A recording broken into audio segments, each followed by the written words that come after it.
Ողջույն սիրելի հեռուստադիտողներ, մեր տաղավարում հյուրընկալել ենք Տիգրան Խանջարյանին, արտիստ, ով ապրելով Եվրոպայում խոսում է իր երաժշտությամբ հայրենիքի և մեր ինքնության մասին։ Բարև ձեզ Տիգրան, շնորհակալ ենք մեզ հյուրընկալվելու համար։ Ողջույն Մանե ջան, ես էլ եմ շնորհակալ հրավերի համար, շատ ուրախ եմ, որ այսօր այստեղ եմ։ Ձեզ էլ շնորհակալություն։ Տիգրան, կպատմեք մեզ, թե ձեր երաժշտական ուղին ինչպես սկսվեց։ Իմ ուղին, իմ կարիերան կարելի ասել սկսվեց այն կովիդյան վատ տարիների հետ այդ շրջանում, երբ ես Բելգիայում Բրյուսել քաղաքում պատշգամբից սկսեցի երգել եւ դա ոգևորեց նախ եւ առաջ իմ հարևաններին առաջնահերթ, հետո մեծ տարածում ունեցավ ու հասկացա, որ նաեւ ինձ հայրենիքում էլ են նայում ու մեր հայրենակիցն են ինչ-որ այդ վատ կովիդյան տարիների ընթացքում մի բանով սենց կարողանում եմ իրենց այդ վատ դրության մեջից դուրս հանել էլ իմ երգելով։ Կովիդի շրջանից սկսվեց ձեր երաժշտական ուղին, ինչ եղավ, առաջարկներ ստացաք, ինչ-որ տեղերում հանդես գալու, երգելու, հետո երգեր հրապարակելու, ոնց շարունակությունը եղավ։ Դա արդեն ձեռնարկել էի ճիշտն ասած, կարիերա մուտք գործել երգարվեստում եւ ունեի մի հատ արդեն երգ, որը կոչվում է Սիրուն Երևան, հեղինակն է Մարինա Թագակչյանը։ Շատ սիրված երգ էր, բայց կարելի ասել, որ կովիդից հետո արդեն էլ ավելի ոգևորվեցի, ավելին ուզեցի անեմ, որպեսզի շարունակեմ երգարվեստում եւ երկու ոտքով արդեն մուտք գործեմ։ Կարծում եմ կարելի է համարել, որ ստացված է, որովհետեւ ես հիմա զբաղվում եմ միայն երաժշտությամբ եւ շատ ուրախ եմ, որ այսօր այդպես է հիմա։ Ինչ երաժշտական ուղի է, ինչ երաժշտական ժանր է ձեզ հոգեհարազատ։ Անկեղծ որ պատասխանեմ ձեր հարցին, Մանե ջան, ես ինքս չեմ կարող ձեզ հստակ պատասխան տամ, որովհետեւ ես շատ տարբեր ոճերի բաներ եմ սիրում ու սիրում եմ նաև երգել, կարամ պոպ երգեմ, կարամ կլասիկ երգեմ, այդպես օպերա, նույնիսկ օպերա եմ շատ սիրում, այնպես որ, բայց եթե մոտիկացնեմ երևի պոպը կլինի, այն հայկական ֆոլկը, պոպը, որը իմ երգերի, իմ անձնական երգերի ավելի շատ է համապատասխանում։ Իսկ հիմնական թեմատիկան ձեր երգերի ո՞րն է։ Հայրենիք երգ ունեմ երկու հատ եւ մնացածը դե արդեն սիրո մասին եւ իմ ամենասիրած երգը իմ մայրիկի մասին է։ Կպատմեք ինչպես եք տեղափոխվել Բելգիա, ինչու հենց որոշեցիք այնտեղից սկսել ձեր երաժշտական կարիերան։ Ես 3 տարեկան եմ եղել, երբ մենք ընտանիքով տեղափոխվել ենք Բելգիա, դրա համար էլ ինձ թվում է այնտեղից սկսվեց ամեն ինչ, բայց մենք շատ ամուր պահել ենք կապը մեր հայրենիքի հետ, մեր ընտանիքում շատ հայրենասեր ծնողներ ունեմ, իրենք այդպես էլ մեզ դասիրակել են ու այսօր մենք շատ կապված ենք մեր հայրենիքի հետ։ Իսկ ընտանիքում երգի հետ կապ ունեցող անձինք կան, թե միայն դուք եք, որ Ոչ, հայրիկս պրոֆեսիոնալ երգիչ է Արմեն Խանջարյանը, երգել է շատ երկար տարիներ Հայաստանում, մինչ տեղափոխվել է Բելգիա, դե արդեն իսկ դժվար այդ տեղափոխության պատճառներով եւ մնացած պատճառներով այժմ կարելի է ասել դադարեցրել է երգերը, բայց երբ որ ինքը երգում է մարդիկ արդեն զգում են, որ պրոֆեսիոնալ ինքը երգիչ է։ Ձեր երգերում հաճախ հանդիպում ենք նոստալգիայի, դա ձեր անձնական ապրումներն են, թե պահի թելադրանք, միջավայրի թելադրանքն է։ Երբ որ ես երգ եմ պատվիրում, սենց ասեմ, որովհետև ցավոք սրտի ինձ մոտ դեռ չի ստացվում, որ ես ինքս իմ երգերը գրեմ, դա մի բան է, որ կարող է հետագայում ստացվի, ես շատ կուզենամ, որ ստացվի, բայց ես երգ պատվիրելուց միշտ թեման տալիս եմ ու ոնց որ մասնակցում եմ այդ թե գրվելու ընթացքում, թե թեմատիկան, թե նոստալգիան, ոնց շեշտեցիք, ուզում եմ ասեմ միշտ երգահանի հետ կապի մեջ եմ եւ ուզում եմ ստանամ այն արդյունքը, որին ես սպասում եմ։ Սյուրքում ապրելը ավելի շատ ազատություն է տալիս արտիստին, թե սահմանափակում է ինչ-որ առումով։ Ես ձեր հարցին կարողանայի պատասխանել, եթե ես չերկեի հայերեն, այսինքն ես ապրում եմ Բելգիայում, բայց երգում եմ հայ ժողովրդի համար, ոչ միայն իհարկե, բայց այսպես ասած ես բելգիական շոու բիզնեսի հետ այդքան էլ կապ չունեմ, ես վերջերս անցած տարի մեր Voice-ի ֆինալիստը եղա, մասնակցեցի հաղորդմանը եւ իմ առաջին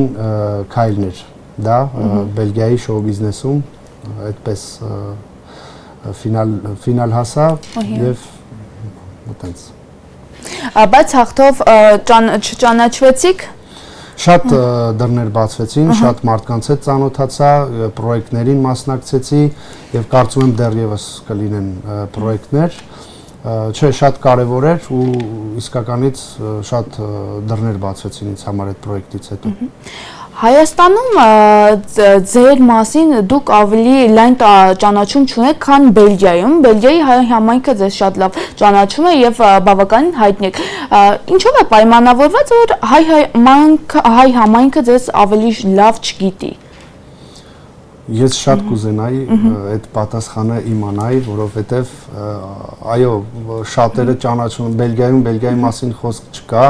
ես կասեի նույնիսկ Եվրոպայի, բայց Հայաստանում դեռ կարծում եմ ինձ այնպես չգիտեն, ոնց որ ես կուզենայի, բայց ամեն ինչ անում եմ, որ դա փոխվի ու բոլորը իմանան թե ով է Տիգրան Խանջարյանը։ Իսկ փորձել եք գալ այստեղ ելույթներ ունենալ, հանդես գալ ինչ-որ միջոցառումներին կամ տեսահոլովակներ հենց Երևանից Հայաստանում հրապարակել։ Եղել է այդպիսի փորձ կամ համագործակցություն այստեղի համայնքի հետ։ Այո, շատ է եղել, կորպորատիվներին են հաճախ հրավիրում Հայաստան, երկու հատ մենահամերգ եմ ունեցել Հայաստանում 2023 եւ 24 թվականին, պլանավորում եմ 2026 թվականին մեծ համերգ նվիրված մեր մեծն Շարլ Ազնավուրի հիշատակին, շեշտեմ, որ այս տարի Բելգիայում մեծ մենահամերգ ունեցա, հենց Շարլ Ազնավուրի ծրագրով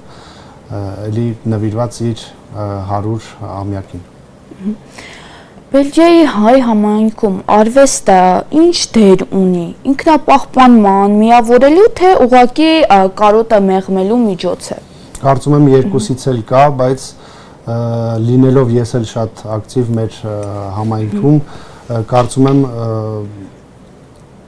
մեզ եւ մեր երեխաներին դա պետք է, որ հայրենիքի ոնց որ կապը Բելգիայում թե կապ չունի որևէ միտեղ, բայց համայնքը շատ մեծ գործ ունի, թե իր դպրոցներով, թե բարի դասերով, թե մի խոսքով դա շատ մեծ կապ ունի ու կարծում եմ, որ մեր երեխաներին ու ապագա սերունդներին դա մի շատ կարևոր մասնիկ է։ Պատերազմից հետո սփյուռքահայերի մոտ նկատվում է ինչ-որ ընկճվածություն եւ դուք դա ձեր լսարանում տեսնում եք։ Լսարանի հետ չեմ կարող դա կապել, բայց ես ապրելով այնտեղ, այո,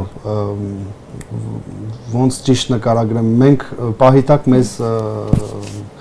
անզոր ենք զգում, այսինքն մենք հեռվից տեսնում ենք, թե մեր երկրում ինչ է տեղի ունենում, ինչ տեղի ունեցավ եւ այդ հերվից ավելի է կարծում եմ ցավոտ, որովհետեւ ուզում ենք մեր երկրի կողքին լինենք, ուզում ենք նման բաներ չտեսնենք ու բոլորիս ցանկությունը այն է, որ մեր երկիրը ապրի խաղաղ երկնքի տակ։ Իսկ Բելգիայի հայ համայնքը նման ժամանակներում ինչ դիրքորոշում է ընտրում, մանավանդ այս ներքաղաքական իրավիճակներում եկեղեցու վերաբերյալ, այնտեղ եկեղեցին ինչ դեր ունի, հայկական եկեղեցին։ Մեր մոտ շատ մեծ դեր ունի, բոլորը շատ հոգատար են մեր եկեղեցու հանդեպ, նույնիսկ շեշտեմ, որ այս տարի երկրորդ հայկական եկեղեցին բացվեց Բելգիայում, մենք բոլորս շատ ուշադիր հետևում ենք եւ միշտ մեր եկեղեցու կողքին ենք։ Ձեր երգերում ընտանիքի մոր մասին այդ կերպարները շատ են, դուք շատ եք կապում, հենց ընտանիքի մասին եք երգում, մոր, կարոտի, ինչով է պայմանավորված, թե ուղղակի ձեր հոգու ինչ-որ մասնիկը ուզում եք այդպես արտահայտել։ Կարծում եմ երկարվեստում արտիստ երգիչի համար ամենահեշտ արտահայտվելու տարբերակը դա հենց երգելն է։ Ես բաներ կա, որ չեմ կարողանում ասել նույնիսկ իմ ծնողներին, բայց իմ երգով կարողանում եմ իմ էմոցիաները փոխանցել։ Դրա համար շատ կարևոր է, որ երգիչը կարողանա իր երգարվեստում իր էմոցիան փոխանցի մարդկանց։ Իսկ ինչ դժվարությունների եք հանդիպում ձեր երգարվեստի կարիերայի ընթացքում առաջ գնալու համար։ Ցավոք սրտի ու չեմ կարող չասել, եթե մի բան կա, որ ես նկատել եմ այսքան ժամանակ ու ցավում եմ, ելի եմ ասում դրա համար, դա նախանձն է, որ կարող է, այսինքն ինձ ցավացրել է, շատ է ցավացրել, նույնիսկ կիսվել եմ իմ հայրիկի հետ, թե ինչպես է, ինչու է այսպես էլի, բայց հասկացա, որ դա մենակ ինձ մոտ չի, այսինքն բոլոր մարդկանց ովքեր փորձում են էլ ավելին անել եւ բարձրանալ միշտ նախանձողներ ունենում են։ Այնպես որ հիմա ավելի մի քիչ թեթև եմ նայում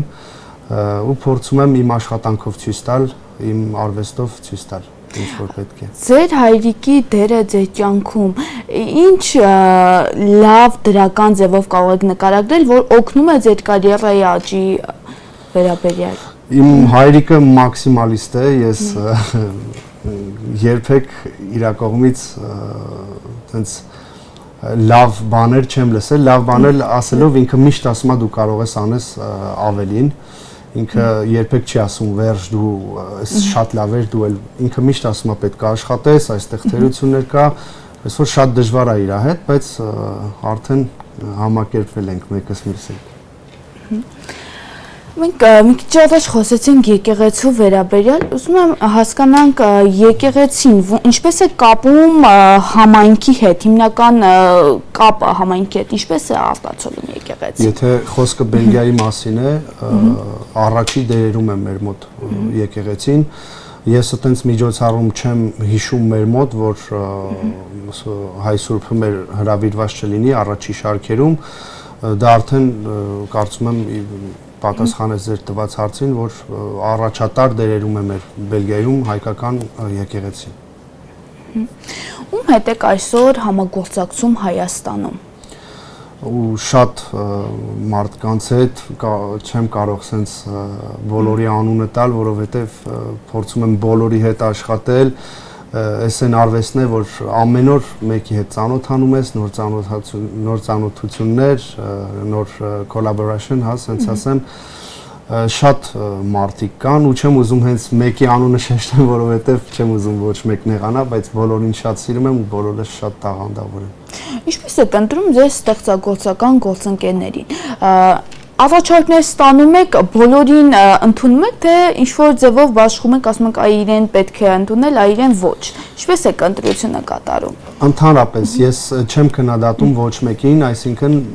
շատ է լինում, որ ինձ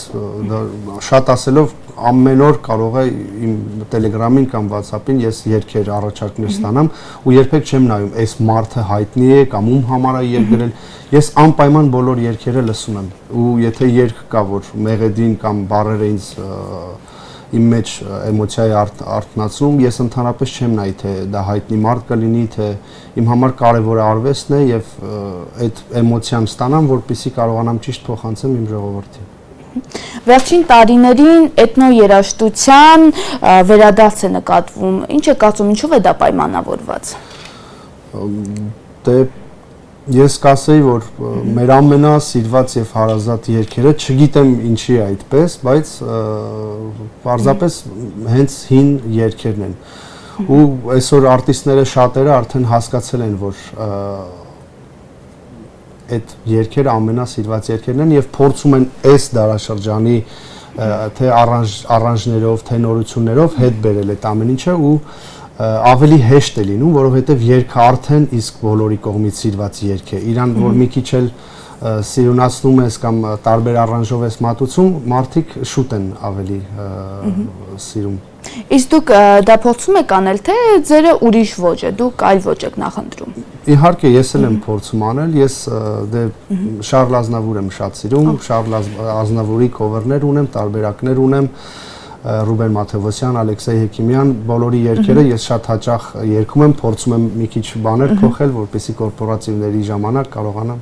երգել եւ նոր տարբերակներ ցույց տալ ժողովրդին։ Իսկ ձեր երգերը որ հարթակում կարող են մարդիկ գտնել, ծանոթանալ։ Բոլոր հարթակներում լավ գիտեք մանեջան, որ այսօր ինտերնետը շատ կարևոր է,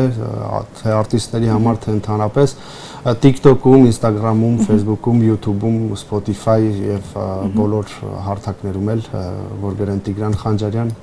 կլսեն իմ երգերը։ Ձեր երգերը լսելու համար այս պահին ունեք 4 երգ, որոնք առանձնացված են, որոնք ձեր անունը որոնելուց այդ երգերն են միանգամից բերում, իսկ ինչու՞ է պայմանավորված, որ մյուս երգերը չեն գտնում, հիմնականում այդ 4 երգով եք հանդես գալիս։ Մանեջան, ճիշտն ասած, ես մի հատ խնդիր ունեցա իմ հարթակներում, դե ես շատ լավ չեմ տիրապետում եւ խնդրել էի մեկին, որ զբաղվեր այդ ամեն ինչով եւ իմ մնացած երգերը ցավոք սրտի փոխանակ upload անեն, ջնջվել են։ Ու քանի որ իրավունքներով պաշտպանված են մեր Բելգիայի Սաբամում, ես փորձեցի նորից տեղադրել ու իրանք ասեցին ոչ, այս երգերը պաշտպանված է ու մինչև ես հիմա իմ պասպորտով պետք է ներկայանամ, որ իրանք ասեն, բայց այդ մարդը ես եմ։ Դա ժամանակ է, ոնց որ ժամանակի հարց է, բայց կլուծվի եւ իմ ամբողջ երգերը կլինեն արդեն հարթակներում։ Այդ հարցով շատ խիստ զբաղվում ենք։ Ինչ նոր երգերով եք ցանկանում հանդես գալ։ Այս պահի դրությամբ ունեմ 4 երգ, որը պատրաստ են ու տեսահոլովակին ոնց որ արդեն պետքա տեսահոլովակները նկարենք, որպեսզի հանձնեմ իմ ժողովրդի դատին, մեկը սիրո մասին է, մեկը էլի մեր հայրենիքի մասին է, երրորդը գենդեր party-ի մասին է, որովհետև շատ նկատեցի, որ այդ թեմայով նախ երգ չկա, հետո որ արդեն մեր ժողովուրդը սիրում է այդ սյուրպրիզ, այդ կապույտ ռոզվի։ Վերջինն էլ դուետ է ֆրանսերեն, հունարեն, մի հատ հունացի արտիստի հետ, որ պետք է միասին անենք։ Հիմնականում ձեր երգերը հայկական են, իսկ ինչու հենց Հայաստանը չեք դիտարկել ձեր երգերը զարգացնելու, հիմնական երաժշտական ուղին զարգացնելու հարթակ։ Ունեմ տեսահոլովակներ, 2 հատ, եթե չեմ սխալվում, որ հենց Հայաստանում է նկարահանվել, մեկը Վանարդիում, շատ սիրուն տեսարան ուներ։ Եվ իհարկե հետագայում ես վստահ եմ, որ կլինեն նորից տեսահոլովակներ, որը կնկարահանվեն հայրենիքում։ Իմ հայրենիքից սիրուն երկիր ես դեռ չեմ տեսել ու չեմ տեսնի։ Եթե այսօր ձեր երաժշտությունը հասնում է մի հայի, ով ապրում է հայրենիքից հեռու, ինչ կուզենաք, որ նա զգա ձեր երգերը լսելով։ Նախ իր կարոտը առնի մեր Հայաստանից եւ ոգեշնչի իրեն հիշեցնի, որ մենք հայ ենք, մեր հայ մշակույթը շատ կարեւոր է դրսում ապրող մարդկանց համար, կարծում եմ, որ դա առաջի բանը կլինի, որ հիշացնենք, որ մենք հայ ենք, լսում ենք հայ մուզիկա, մենք մեր հայ պարը, մեր երաժշտությունը եւ այդ բոլորը։ Իսկ Հայաստան ետ վերադառնալու, Հայաստանում ապրելու մասին մտքեր չկան, թե դուք նախընտրում եք բնակվել, ապրել Բելգիայում եւ այնտեղից երգել, շարունակել Հայաստանի մասին երգել գրելով, թե դժվար է այնտեղից այստեղ։ Անկեղծ ասած, ես շատ անկեղծ եմ պատասխանում այս հարցին, իմ կյանքի երազանքն է վերադառնալ Հայաստան ու միշտ ապրել այստեղ։ Բայց այս պահին ես ունեմ, ոնց որ քիչ առաջ շեշտեցիք, ճանաչում այս պահին Եվրոպայում ավելի շատ, քան այստեղ։ Ես կարողանում եմ ապրել իմ երաժշտությունով Բելգիայում, Եվրոպայում, բայց կարծում եմ, որ գամ այստեղ պետք է այդ սկսելու դժվարությունները նորից անցնեմ։ Մի անգամ անցա Բելգիայում ու կարծում եմ, որ գամ այստեղ պետքա գամ այն ժամանակ, երբ որ արդեն հայ ժողովուրդը ինձ լավ կիմանա, որպեսզի ես կարողանամ իմ երկարվեստով այստեղ մնամ եւ ապրեմ։ Իսկ ինչ քայլեր եք փորձում ձեռնարկել դա իրականացնելու համար։ Դե աշխատանքներ, նոր երգեր, նոր համերգներ, 2026 թվին պլանավորում ենք 2 մեծ համերգ, մեկը Փարիզում, մեկը Հայաստանում։ Եվ կարծում եմ, որ գործն է, աշխատանքն է, տեսահոլովակը, նոր երգերը, այնքան պետք է անենք, մինչև որ ասում եմ մի հատ հիթ լինի եւ ժողովուրդը արդեն էլ ավելի շատ ճանաչի։ Տիգրան, մեր հեռուստադիտողին կարող եք ձեր ամենասիրած կատարումներից մեկը նվիրել մի փոքր հատված, որպեսզի այսպես նաև ձեզ ճանաչեն եւ լսեն ձեր ձայնը էկրաններից այն կողմ։ Ես սպասում էի, ճիշտ ասած, դրա համար էլ կամած ջուրս խմում եմ, որ ձայնարարելս չոր չլինի։ Սիրով Մանեջ ջան, ես անպայման մի հատված կերկեմ։ Որ երգն եք ցանկանում։ Կարծում եմ Ազնավուր։ Ազնավուր։ Հա։ Je vous parle d'un temps que les moins de 20 ans ne peuvent pas connaître. Montmartre en ces temps-là, accroché ses lilas jusque sous nos fenêtres, et si l'humble garni qui nous servait de nid ne payait pas de mine. C'est là qu'on s'est connus, moi qui criais famine et toi qui posais nu. La bohème, ça voulait dire Duxilunek. La bohème, ça ne veut plus rien dire du tout. Շատ լավն է, հիանալի ելույթ էր։ Բացի Շառլ Ազնավուրից ձեր ոգեշնչման աղբյուրը ով է։ Ում լսելով եք որոշել, որ պետք է իր կատարումներից ելնելով ես պետք է երգեմ, ես պետք է շարունակեմ, իրանից ոգեշնչվեմ, իրենից սկսեմ իր ոճով երգեմ։ Նախ կասեմ իմ հայրիկն է, ինձ շատ ոգեշնչում, ոգեշնչել եւ ոգեշնչում մինչ հիմա։ Ես բոլոր մեծ կոմպոզիտորներին լսում եմ, շատ սիրում եմ այդ ոճը։ Եթե պետք է պատմեմ մի դրվագի մասին, որը ինձ ոգեշնչել է որպես արտիստ դեռ փոքր լինելուց, դա կարծում եմ, եթե չեմ սխալվում, Թաթա Սիմոնյանի համերգին եմ ես եղել Բելգիայում եւ առաջին անգամ մեծ համերգ, ոնց որ եթե չեմ սխալվում 7 թե 8 տարեկան էի ու այդ ժողովրդին, այդ էմոցիան, որ տեսա ոնց է ինքը փոխանցում ժողովրդին եւ այդ ամեն ինչը բեմը սիրուն բեմը տեսա եւ այլն, մտքիս մեջ ասեցի վայ ինձ կուզեի ես էլ մի օր այսպեսի բեմ վայել էի կներեք։ Ու դա էլ ինձ շատ ոգեշնչեց, բայց բոլորին ես սիրում եմ, բոլորի երգերը լսում եմ եւ ոգեշնչվում եմ ամեն մի երգիչից ինչ որ մի բան քաղելու ունենք։ Բայց հետաքրքիր է, դուք Թաթա Սիմոնյանին եք օրինակ բերում, բայց ձեր ոճերը այնքան տարբեր են։ Ինչով է պայմանավորված, որ հենց իրենից։ Դե ես սիրում եմ Թաթա Սիմոնյանին, նույնիսկ ասենց անեկդոտ կա, դե մեր տեմբրները շատ նման է, անկեղծ որ ասեմ։ Ես որ իմ առաջի երգը ձայնագրվում էի, ինքը ստուդիայում էր, այսինքն ասպարեզում էի ձայնագրվում եւ ինքը կողքի սենյակում էր ու եկավ դուրը ծեծեց, որովհետեւ նմանացրել էր իր ձայնին։ Բացեցինք ու ես տեսա դուրը բացեցինք, տեսանք Թաթա Սիմոնյանն է եւ ասեց կներեք, էլի կարող եմ մասնակցել ձայնագրության, ասեցի դե իհարկե ինձ համար մեծ պատիվ է ու վերջում ինքը խոստովանեց, որ եկել է, որովհետեւ իր տեմբրին շատ նմանացրել է ձայնը ու շատերն են ասում, երբ որ հայերեն եմ երգում տեմբրի առումով նմանություն կա։ Մենք ճիշտ ասած ես լսել ենք միայն ոչ հայերեն երաժշտական ձևով, բայց հայերեն տեմբրը չենք տեսել, միգուցե մենք է նմանեցնենք, իսկ դուետներ կազմելու մասին մտածել եք, որ դուետներով հանդես գաք։ Այո, մի հատ երգ ունենք, դեռ պատրաստ չի եւ իմ պրոդյուսերի հետ մտածում ենք, թե ում կարող ենք առաջարկել, բայց շատ սիրուն երգ է,